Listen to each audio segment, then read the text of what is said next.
السلام علیکم ورحمۃ اللہ وبرکاتہ۔ محترم دینی بھائیوں اور بہنوں اور عزیز طالبات، بسم اللہ الرحمن الرحیم وبہ نستعین۔ اس سے پہلے درس میں ہم لوگوں نے یہ پڑھ لیا تھا باب رفع العلم و ظہور الجہل، کہ علم کے اٹھائے جانے اور جہالت کے پھیلنے کے بیان میں۔ اس میں امام ربیعۃ الرائے رحمۃ اللہ علیہ کا قول نقل کیا تھا کہ ربیعۃ الرائے رحمۃ اللہ علیہ نے کہا کہ جس کو دین کا تھوڑا سا بے علم ہو اس کے لیے مناسب نہیں ہے کہ اپنے آپ کو برباد کرے علمی مشغولیت ترک کر کے۔ اور اس میں دو حدیث امام بخاری رحمۃ اللہ علیہ نقل کی ہے کہ اس کا ترجمہ بھی کیا تھا میں نے، پھر دوبارہ کر دیتا ہوں کہ کہا کہ ہم سے بیان کیا عمران ابن میسرہ نے، انہوں نے کہا ہم سے بیان کیا عبد الوارث نے، انہوں نے ابو التیاح سے، انہوں نے انس سے، انہوں نے کہا کہ رسول اللہ صلی اللہ علیہ وسلم نے فرمایا قیامت کی نشانیوں میں سے یہ بھی ہے کہ علم اٹھا لیا جائے گا اور جہالت قدم جما لے گی، شراب کثرت سے پی جائے گی اور زنا علانی ہوگا۔ اور دوسری حدیث میں ہے کہ کہا ہم سے بیان کیا مسدد نے، انہوں نے کہا کہ ہم سے بیان کیا یحییٰ نے، انہوں نے شعبہ سے، انہوں نے قتادہ سے، انہوں نے انس رضی اللہ عنہ سے، انس رضی اللہ عنہ نے کہا کہ میں تم کو ایک ایسی حدیث سناتا ہوں جو تم کو میرے بعد کوئی نہیں سنائے گا۔ میں نے رسول اللہ صلی اللہ علیہ وسلم سے سنا ہے، آپ فرما رہے تھے کہ قیامت کی علامتوں میں سے یہ ہے کہ دین کا علم کم ہو جائے گا، جہالت غالب ہو جائے گی، زنا عام ہو جائے گا، عورتیں زیادہ ہو جائیں گی اور مرد کم ہو جائیں گے، یہاں تک کہ 50 عورتوں کا نگراں ایک مرد ہوگا۔ یہ باب پڑھا تھا میں نے اور اس کا مقصد بھی بتا دیا تھا کہ امام بخاری رحمۃ اللہ علیہ کا مقصد یہ ہے، یہاں پر یہ باب سے کو قائم کر کے امام بخاری رحمۃ اللہ علیہ بتانا چاہتے ہیں کہ علم دین کے حصول اور تعلیم و تعلم پر ابھارنا چاہتے ہیں لوگوں کو امام بخاری رحمۃ اللہ علیہ، اس لیے کہ علماء کی وفات سے علم اٹھ جائے گا، اور علم کا اٹھنا قیامت کی علامتوں میں سے ایک علامت ہے۔ اور یہ بھی اچھی بات نہیں ہے، کسی طرح سے بھی اچھی بات نہیں ہے کہ قیامت کی علامت ہمارے طرز عمل سے ظاہر ہو۔ آپ کہہ سکتے ہیں یا کہہ سکتی ہیں کہ قیامت تو آنی ہے بھائی، اس کی علامات یہ دنیا دار الاسباب ہے، تو ہم کیوں اس کا سبب بنیں؟ ہمارا کوئی طرز عمل جو ہے وہ اس کی علامت، ارے طرز عمل سے، ہمارے کسی طرز عمل سے اس کی علامت کیوں ظاہر ہو بھائی؟ ایسا نہیں ہونا چاہیے۔ اس لیے تعلیم و تعلم اور دعوت و تبلیغ میں مشغول رہنا چاہیے تاکہ علم دین زندہ رہے۔ یہ مقصد ہے امام بخاری رحمۃ اللہ علیہ کا کہ علم دین کے حاصل کرنے پر ابھارنا چاہتے ہیں، اس کے تعلیم و تعلم پر ابھارنا چاہتے ہیں کہ اس کو پھیلانے کی کوشش کرتے رہنا چاہیے۔ اور ادھر اس سے پہلے بھی بتا چکے ہیں کہ علم کو پھیلانے کا کام کیا جائے گا، دعوت و تبلیغ کا کام کیا جائے گا تو دو فائدے اور نہ کرنے کے دو نقصانات، اس سے پہلے بات آ چکی ہے اسی کتاب العلم کے اندر بھی۔ یہاں پر اپنے مدعا کو ثابت کرنے کے لیے امام بخاری رحمۃ اللہ علیہ نے ایک تو ربیعۃ الرائے رحمۃ اللہ علیہ کے قول سے استدلال کیا ہے، اور دوسرے نبی صلی اللہ علیہ وسلم کی دو حدیثیں نقل کی ہیں۔ تو پہلے ربیعۃ الرائے رحمۃ اللہ علیہ کا قول جو نقل کیا ہے، تو یہ ربیعۃ بن عبد الرحمن ہیں، ان کو ربیعۃ الرائے کہا جاتا ہے، اسی نام سے یہ مشہور ہیں۔ اور یہ لقب جو ہے اس وقت یہ اچھا لقب مانا جاتا تھا ربیعۃ الرائے کہ یہ صاحب الرائے ہیں، یعنی مجتہد ہے، مجتہد کو کہا جاتا تھا۔ یہ امام مالک رحمۃ اللہ علیہ کے شیخ، محدث اور فقیہ تھے، یہ مدنی تھے یہ، چونکہ ان کا اشتغال زیادہ تر رائے اور قیاس یعنی اجتہاد وغیرہ سے تھا، کرتا تھا، اس لیے ان کو ربیعۃ الرائے کہنے لگے، اور یہ لقب اس وقت اچھی نیک نامی کے لیے استعمال ہوتا تھا۔ افسوس کہ آج جو ہے کوئی صاحب الرائے ہو اور مجتہد ہو تو اس کے لیے یہ غلط اور مذمت کے لیے جو ہے اس لقب کو استعمال کیا جانے لگا۔ دیکھیے ربیعۃ الرائے رحمۃ اللہ علیہ امام مالک رحمۃ اللہ علیہ کے استاد ہیں، شیخ ہیں، بڑے محدث ہیں مدینے کے اور فقیہ ہیں۔ وہ امام ربیعۃ الرائے رحمۃ اللہ علیہ کیا کہنا چاہتے ہیں، ان کا بیان بھی نقل کیا انہوں نے کہ لا ينبغي لأحد عنده شيء من العلم أن يضيع نفسه۔ امام ربیعۃ الرائے رحمۃ اللہ علیہ یہ بتانا چاہتے ہیں، یہ کہنا چاہتے ہیں کہ جس آدمی کے اندر علمی قابلیت اور صلاحیت ہو اس کو علمی کاموں میں مشغول رہنا چاہیے۔ اللہ تعالیٰ نے صلاحیت دی ہے، علمی قابلیت ہے، صلاحیت ہے، تو اس کو علمی کاموں میں مشغول ہونا چاہیے۔ عالم کے لیے کسی طرح مناسب نہیں ہے کہ وہ دنیا میں مشغول ہو جائے اور علمی مشاغل سے، علمی کاموں سے جو ہے وہ کنارہ کش رہے، ورنہ اس کے اہمال سے علم دین مٹ جائے گا۔ یہ امام ربیعۃ الرائے رحمۃ اللہ علیہ نے یہ فرمایا ہے۔ اور ایک مطلب اس کا یہ بھی ہو سکتا ہے کہ امام ربیعۃ الرائے رحمۃ اللہ علیہ نے فرمایا کہ جس کو دین کا تھوڑا سا بھی علم ہے، یعنی جس کے پاس صلاحیت ہو اور یہ ہو، یعنی اللہ نے قابلیت دی ہے، صلاحیت دی ہے، اس کو چاہیے کہ دین کے علم کو حاصل کرے اور سیکھے اور پھر سکھانے کا کام کرے۔ ایک مطلب یہ بھی ہو سکتا ہے۔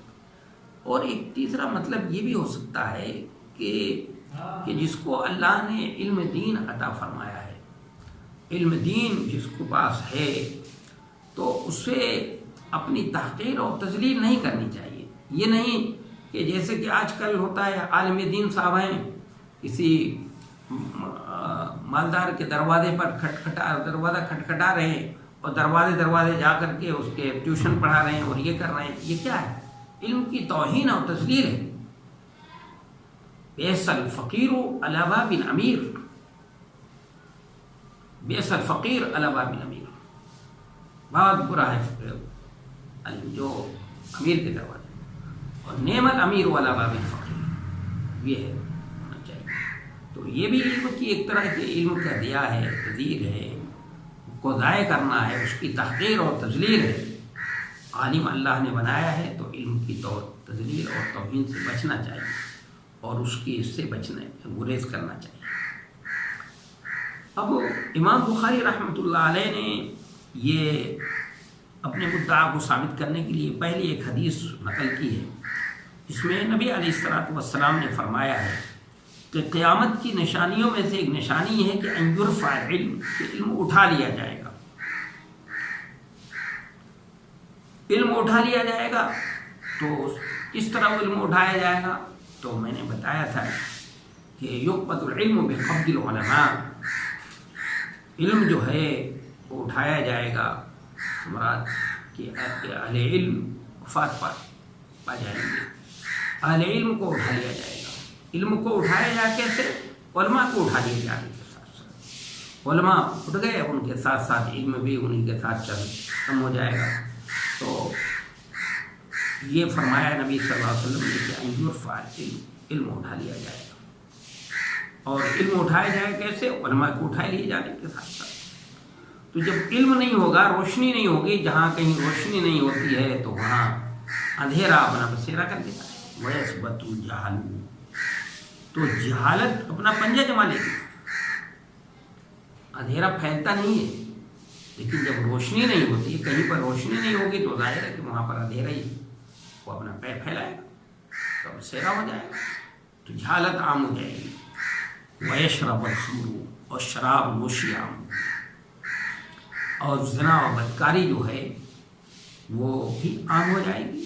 علانیہ لوگ زنا و بدکاری بالکل اس طرح سے جیسے جانور بے حیائی کے ساتھ جو ہے یہ کام کرتے ہیں، جن سے تعلقات قائم کرتے ہیں، اسی طرح سے بالکل جیسے کہ آج یہ دور آ چکا ہے، شراب چائے کی طرح پی جا رہی ہے، جہالت نے بسیرا کر لیا ہے اپنا، پیر پھیلا دیے ہیں اپنے، اور بدکاری بھی عام ہے۔ جو آج کی دنیا کی سروے رپورٹیں ہیں ان کو سامنے رکھا جائے تو اس سے اندازہ ہوتا ہے۔ اور دلی اور اس کے اگر کسی پارکوں میں جا کر دیکھنا ہو تو آپ دیکھ سکتے ہیں۔ اور پھر ہمارے ملک میں تو ہم جنسی کے تعلق کو قانونی حیثیت دے دی گئی، اس سے زیادہ عریانیت و بے حیائی اور اس سے زیادہ بڑی بدکاری کیا ہو سکتی ہے؟ میں سمجھتا ہوں انسانیت انسان جو ہے اتنا کبھی گرا نہیں جتنا کہ اس وقت گر چکا ہے۔ ماڈرن انسان جو ہے، مہذب انسان اس قدر گیا گزرا ہو چکا ہے کہ انسانیت سے بالکل عاری ہوگا، جانور سے بھی بدتر ہو گیا ہے۔ اور صحیح بات یہ ہے کہ جب روشنی نہیں ہوتی ہے تو اس لیے قرآن نے کہا ہے کہ اولئک کالانعام بل ھم اضل، یہ جانور سے بھی بدتر ہو جاتے ہیں جب روشنی نہیں، ایمان کی روشنی نہیں ہوتی ہے۔ افسوس کی بات یہ ہے کہ ہم مومنین جن کے پاس ایمان کی روشنی تھی ان کا بھی حال ہے، ان کو جانوروں سے بدتر کہا گیا ہے، اس لیے کہ جانور جو ہے اب کم از کم اپنے مقصد تخلیق کو سمجھتا ہے۔ ایک گدھا ہے، آپ کے اوپر اس کے اوپر بوجھ لاد دیجیے چلے گا، لیکن بھینس کے اوپر، گائے کے اوپر بوجھ لا دیے گا وہ نہیں چلے گی، اس لیے کہ وہ جانتی ہے کہ مجھے اس لیے نہیں بنایا گیا ہے، بوجھ ڈھونے کے لیے نہیں مجھے بنایا گیا ہے، بوجھ ڈھونے کے لیے۔ اونٹ ہے، اس کے اوپر لاد دیجیے گا وہ چلے گا، اس لیے کہ وہ مقصد تخلیق کو اپنے سمجھتے ہیں، وہ سمجھ رہا ہے۔ تو جو جانور ہوتے ہوئے اپنے مقصد تخلیق کو سمجھ رہا ہے، اور انسان جو اپنے مقصدی تخلیق کو بھول جائے تو اس سے زیادہ گیا گزرا پھر کون ہو سکتا ہے؟ تو یہ فرمایا نبی صلی اللہ علیہ وسلم نے قیامت کی نشانیوں میں سے نشانی، یہ نشانیاں ہوں گی کہ علم اٹھا لیا جائے گا، اور علم کیسے اٹھایا جائے گا؟ علماء کو اٹھا لیے جانے کے ساتھ جہالت مانے گی، اور شراب نوشی عام ہوگی، اور بدکاری عام ہو جائے گی۔ دوسری حدیث میں آپ نے فرمایا ہے، جس میں حضرت انس رضی اللہ تعالیٰ عنہ کہہ رہے ہیں، اور کہہ رہے ہیں کہ لا یحدثکم احد بعدی، کم سے حضرت انس رضی اللہ تعالیٰ عنہ کن کو خطاب کیا ہے؟ ان کو، لا یحدثکم احد بعدی، کہ میں تمہیں ایک حدیث سنا جانے جا رہا ہوں جو تم سے میرے بات کوئی نہیں سنائے گا۔ تو اس کم سے کون لوگ مراد ہیں؟ اس میں دو احتمال ہے۔ ایک احتمال تو یہ ہے کہ صرف بصرے کے لوگ مخاطب ہیں، اور دوسرا یہ ہے کہ خطاب عام ہے۔ اگر بصرے کے لوگوں کو مخاطب مانا جائے تو اس کا مطلب یہ ہوگا کہ حضرت انس رضی اللہ تعالیٰ عنہ وہ حضرت انس کو یہ معلوم تھا کہ بصرہ میں میرے علاوہ اب کوئی صحابی رسول ایسا نہیں رہ گیا ہے جس نے یہ حدیث رسول اللہ صلی اللہ علیہ وسلم سے سنی ہو، اس لیے اب یہ حدیث تم لوگ صرف مجھ سے ہی سن سکتے ہو، اس لیے کہہ رہے ہیں لا یحدثکم احد بعدی۔ حضرت انس رضی اللہ عنہ بصرے کے اندر وفات پانے والے سب سے آخری صحابی ہیں، سن وفات 52 یا 93 ہجری ہے۔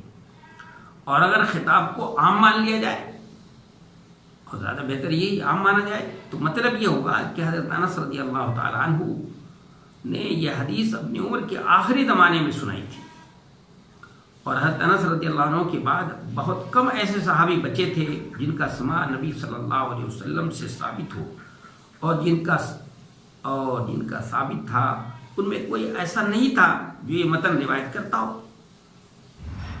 اس لیے حضرت انس رضی اللہ تعالیٰ عنہ بڑے وثوق سے ساتھ کہہ رہے ہیں کہ لأحدثنکم حدیثا لا یحدثکم احد بعدی، سمعت رسول اللہ صلی اللہ علیہ وسلم یقول، کہ میں نے رسول اللہ صلی اللہ علیہ وسلم کو فرماتے ہوئے سنا کہ من اشراط ان یقل العلم، علم کم ہو جائے گا۔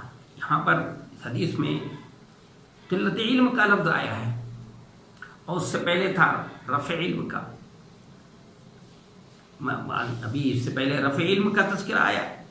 اگر دونوں کا الگ الگ معنی مراد لیا جائے تو قلت علم سے قیامت کی ابتدائی علامت مراد ہوگی کہ علم کم ہونا شروع ہو جائے گا، کمیاب آہستہ آہستہ ظاہر کم ہوگا، اور رفع علم سے قیامت کی آخری علامت مراد ہوگی۔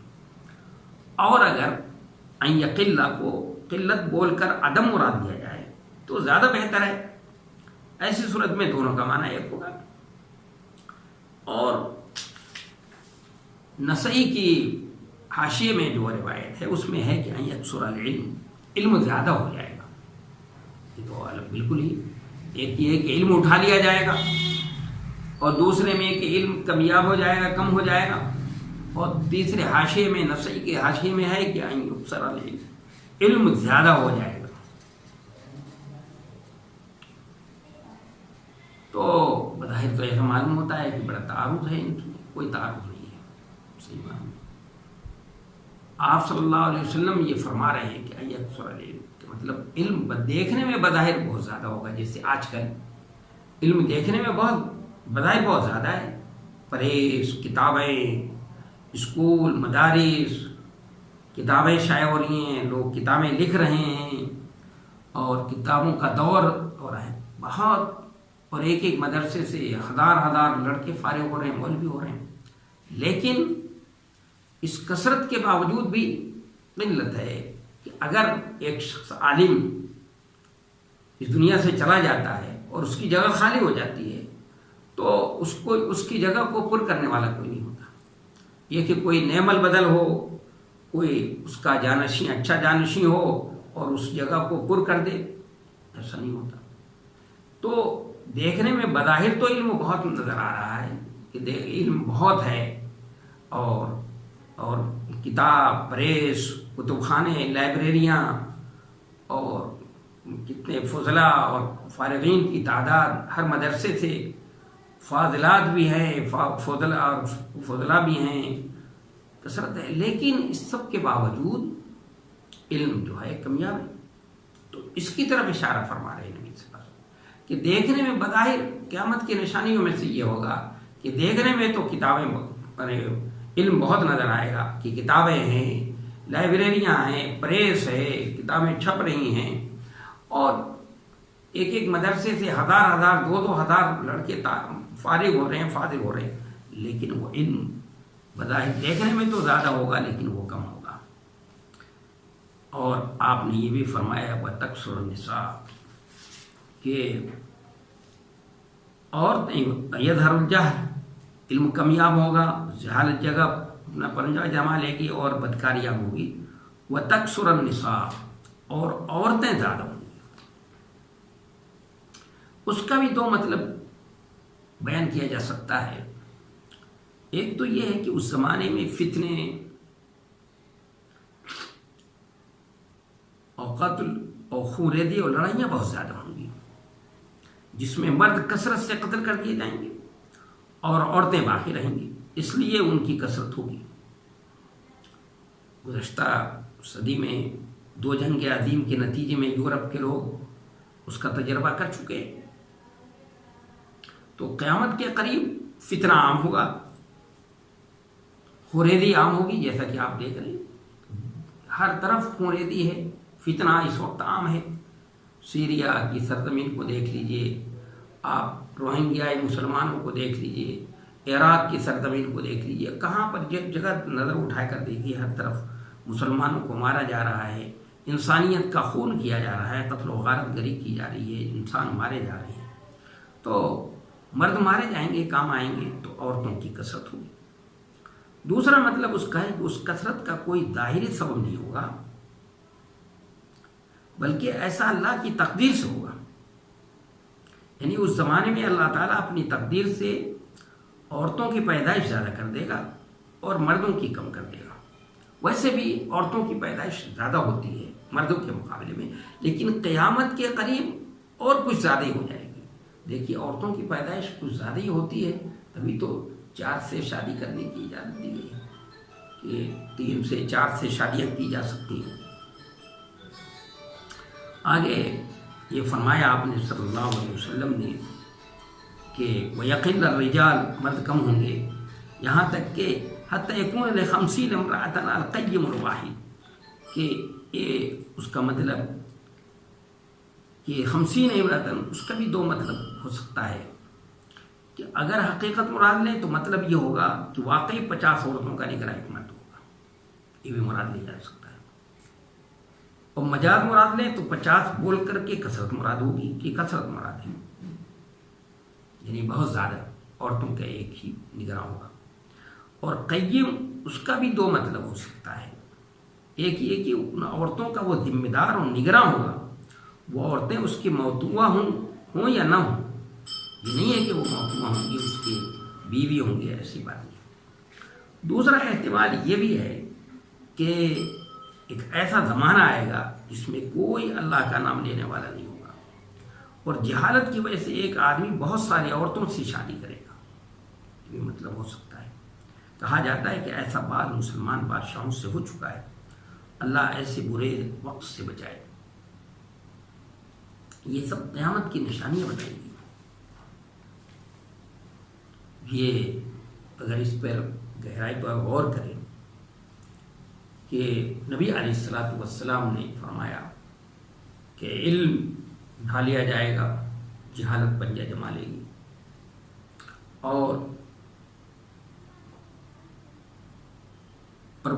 شراب پی جائے گی اور بدکاری عام ہوگی۔